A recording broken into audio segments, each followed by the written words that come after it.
Cześć! Dzisiaj zapraszam Was na recenzję klawiatury od marki Hator, która wyposażona jest w przełączniki magnetyczne, czyli temat ostatnio coraz popularniejszy u mnie. Dostępność i aktualne ceny sprawdzicie sobie w linkach w opisie filmu. Na wstępie zachęcam do zostawienia łapki w górę, będzie mi bardzo miło i zapraszam Was do oglądania. Zaczynamy! No i klawiatury z przełącznikami magnetycznymi przybywa na moim kanale. Tym razem marka Hator, klawiatura Skyfall, dostępna w trzech wersjach.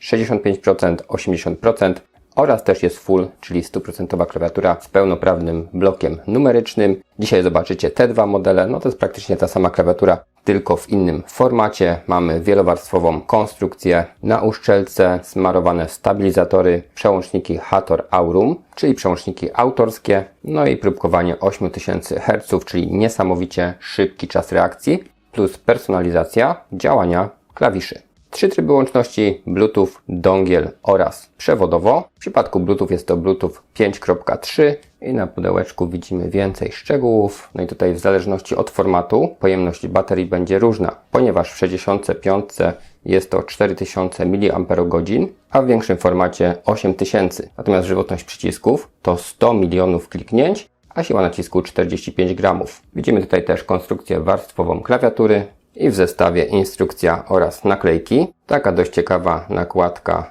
na Escape, dodatkowe wygłuszenie pod spację i narzędzie do zdejmowania nakładek oraz oczywiście do wyjmowania switchy, bo tutaj mamy też funkcję Hot Swap. I nie zabrakło też przewodu, który ma wytrzymały oplot, ma paseczek do spięcia nadmiaru i mamy pełne USB, tutaj USB typu C i mamy taką przejściówkę, gdzie możemy sobie zamocować ten dongiel. Czyli po prostu ten przewód może być takim portem dla naszego dongla, żeby był gdzieś w miarę blisko klawiatury. Wtedy mamy po prostu najlepszą jakość sygnału i długość przewodu to 180 cm. No i jeśli chodzi o kolorystykę, obudowa jest czarna, nakładki po bokach czarne, a cały środek biały. Więc wygląda to ciekawie. Obie klawiatury mają pokrętełko, które działa z takim fajnym oporem, działa jako przycisk, po boku jest chropowate, więc bardzo dobrze się korzysta, nie ślizga się w palcach. Mamy też taki mały ekranik, co tutaj się dzieje, zaraz zobaczycie. Obok są kontrolki i wersja 65% ma tylko kursory, page up, page down. Mamy popularny układ gamingowy, czyli długi backspace, mniejszy enter, ale dwa długie shifty. Wersja 80% ma kursory, page up, page down, ale ma także delete, insert i print screen.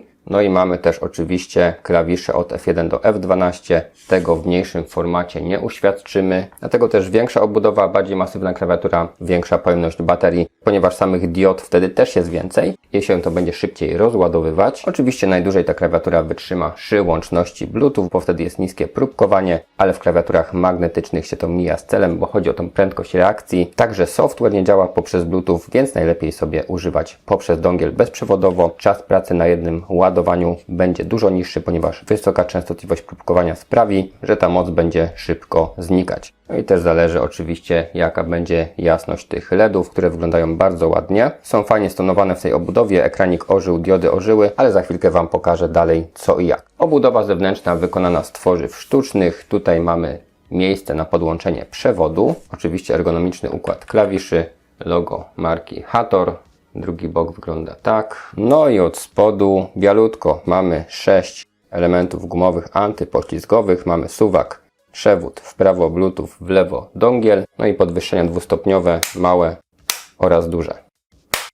Więc mamy regulację klawiatury i 80. Fabrycznie smarowane stabilizatory.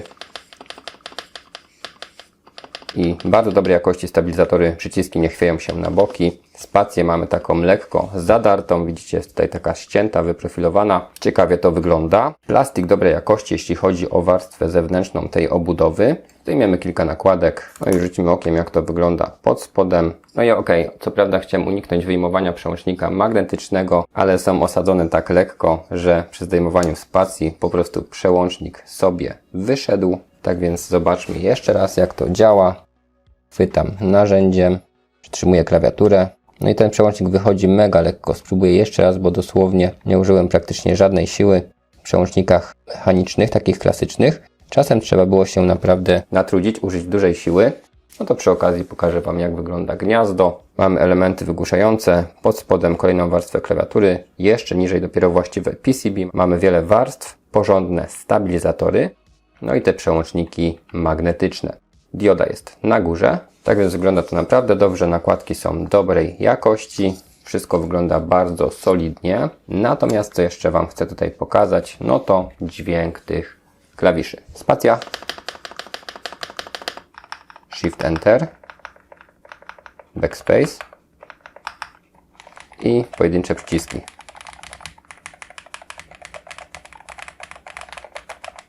No, ten klik jest taki bardzo przyjemny dla ucha, przynajmniej jeśli chodzi o mój gust.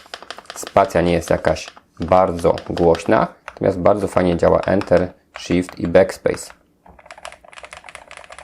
Jak to się mówi, miód na uszy. Bardzo mi się podoba ten klik. Dream Machines. Laptopy dla graczy, akcesoria gamingowe i nie tylko. Linki do oferty w opisie filmu. Pokażę Wam teraz software, który jest rozbudowany. Jeśli chodzi o dodatkowe funkcje, to mamy tutaj różne ustawienia, które Wam za chwilkę zaprezentuję. Mamy także czasy uśpienia do poszczególnych trybów, a także częstotliwość próbkowania na przewodzie do 8000 Hz. I ustawiłem tutaj już kilka różnych funkcji, chociażby przełącznik kołyskowy i to mamy ustawione na Y. O co chodzi? O to, że działa to jako włącz-wyłącz, czyli dopóki nie wyklikniemy przycisku, to będzie on włączony. Snapki, czyli dwa przyciski, które potrafią bardzo szybko współdziałać, czyli E i R. Zobaczcie, mogę trzymać R i naciskać E i nam tak przeskakuje. Jeśli wezmę klawisze poniżej, które nie mają tego ustawionego, to zobaczcie, co się dzieje. Ten, który trzymam, jest cały czas zblokowany, a drugi jakby się dobija. A tutaj mamy zupełnie inne działanie, bardzo dynamiczne, bardzo szybkie. Przytrzymaj i kliknij. Tutaj mamy kolejny klawisz i mamy to na U. Działa to tak, że jak przytrzymamy, mamy U, a jak klikniemy, to mamy H. Pokażę Wam w edytorze. Trzymam, mam U. Klikam, mam H. Czyli mamy dwie funkcje pod jednym przyciskiem. Jeszcze mamy opcję Dynamic Keystroke. Ustawiona w tym przypadku jest ona pod klawisz Q, że będziemy mieli A, B, C i D. Takie przypisane litery, w zależności od tego, jak mocno wciśniemy lub jak mocno puścimy klawisz. Sprawdźmy. Wszystko jest na Q, czyli naciskam lekko Q i jest A. Puściłem lekko i jest D. Wciskam mocno, jest B. Puszczam do końca, jest C i D.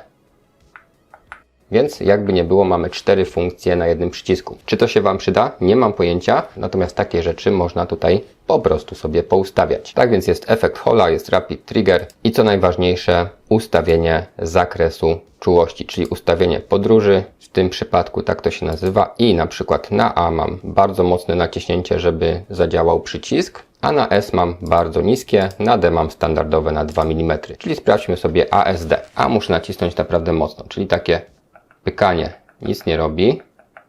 Jak pyknę mocniej, to czasem załapie i jak wcisnę do końca, załapuje.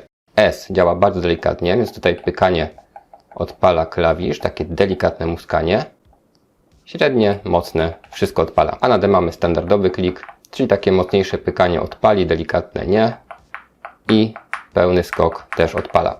Dlatego możemy sobie tutaj na przykład na WASD ustawić inny zakres aktywacji niż na pozostałych przyciskach. To już tutaj też zostawiam w Waszej wyobraźni. No i tych ustawień jest naprawdę dużo. Możemy też kalibrować po wymianie przełączników, zresetować to wszystko. Funkcja Rapid Trigger do ustawienia osobno. I oczywiście jeśli chodzi o anti-ghosting, no to działa tutaj wszystko ekstremalnie szybko. Nie ma tak żadnego blokowania się przycisków. Można wcisnąć tyle jednocześnie, ile sobie chcemy. Mamy też oczywiście makra, dodatkowe funkcje i możemy wyłączyć poszczególny przycisk. Mamy coś takiego jak test symulacyjny, gdzie tutaj widzimy, że te przyciski też działają analogowo, czyli jak naciskamy lekko, mamy leciutko, naciskamy do połowy i naciskamy do końca, to mamy całkowitą aktywację. Co to nam daje? Na przykład, jeśli lubicie grać w gry wyścigowe, a nie macie pada ani kierownicy, to przy pomocy klawiatury magnetycznej możemy tutaj to stopniować, czyli dodawać gazu troszeczkę do połowy czy do dechy, a w zwykłej klawiaturze mieliśmy po prostu wciśnij lub nie wciskaj.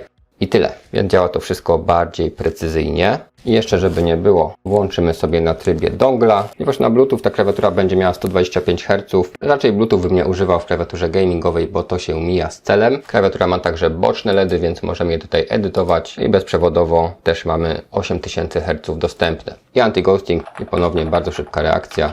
Możemy wcisnąć wiele przycisków jednocześnie. Możemy też to wszystko wyczyścić, czyli zrobić reset do ustawień fabrycznych. Wtedy nam te wszystkie kombinacje zaprogramowane po prostu znikną. I patrząc dalej mamy ustawienia wyświetlacza, gdzie możemy wgrać jakąś przykładową grafikę lub stworzyć własną animację. Oto kilka przykładów. Zakładka makro, czyli oczywiście możemy nagrać jakieś makro, kombinacje klawiszy. No i oczywiście możliwość aktualizacji i ustawienia profilu. Co nam zostało do pokazania tak naprawdę to efekty LEDów. Mamy także boczne podświetlenie, już Wam pokazuję jak to wygląda. Możemy to boczne synchronizować z głównym, ale możemy też wyłączyć i wtedy mamy dostępny tryb fala. Możemy wyłączyć tryb strumień. Oczywiście regulujemy prędkość i jasność, a także to, czy ma być to RGB, czy na przykład jeden kolor, który sobie wybierzemy. Na przykład niebieski. OK, i mamy niebieski. Zawsze włączony stałe światło, też do wyboru pojedynczy kolor lub RGB. Dynamic Breath, czyli oddychanie. I Spectrum Cycle, zmiana kolorów bez przygasania, takie płynne przechodzenie. Jak chcemy, możemy z powrotem zsynchronizować. Będzie to działało razem z pozostałymi LEDami. A teraz poszczególne efekty. W tej chwili widzicie efekt fala. W niektórych efektach mamy do wyboru także kierunek efektu, czyli tak naprawdę mamy 4 efekty w jednym. Efekt Ripple, efekt reaktywny, strumień,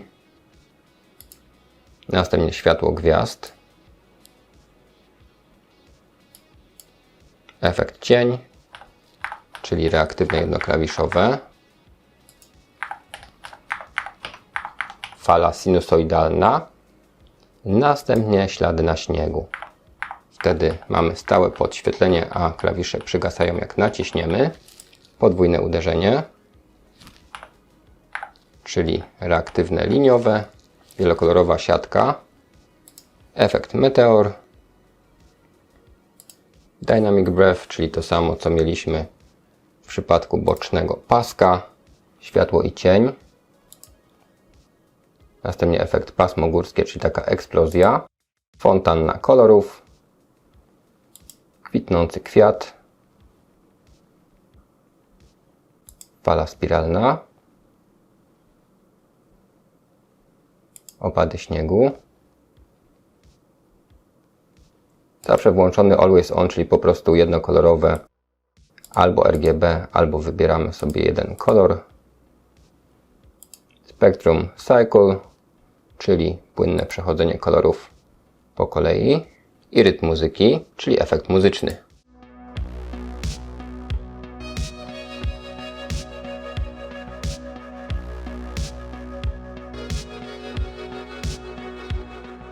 I mamy efekt niestandardowy, gdzie mamy tutaj kilka opcji do wyboru. No i w edytorze możemy na przykład ten wzór pierwszy sobie tutaj zmienić, czyli kolor pędzla wybieramy na przykład żółte, kolorujemy, wybieramy kolejny kolor. Robimy sobie drugi kolor klawiszy, OK, coś takiego i na przykład damy sobie jeszcze czerwony kolor tutaj na dolne przyciski. Przesyłamy do warstwy niestandardowej i mamy po swojemu. Tak więc opcji konfiguracji też jest trochę, software jest dość rozbudowany i działa całkiem dobrze. Tłumaczenia nie do końca tutaj jeszcze domagają, ale ogólnie jest OK. OK, podsumowując, mamy tutaj naprawdę niezłą klawiaturę z przełącznikami magnetycznymi. Duża możliwość konfiguracji i personalizacji. Jeśli chodzi o cenę, to nie jest ona jakaś zaporowa. Pamiętajcie, że dokładne ceny oraz dostępność sprawdzicie sobie w linkach w opisie filmu. Jeśli film się dobrze oglądało, będę wdzięczny za zostawienie łapki w górę. Możecie napisać komentarz, udostępnić film i także warto subskrybować kanał, żeby być na bieżąco. Na dzisiaj to wszystko. Dziękuję Wam za uwagę. Trzymajcie się.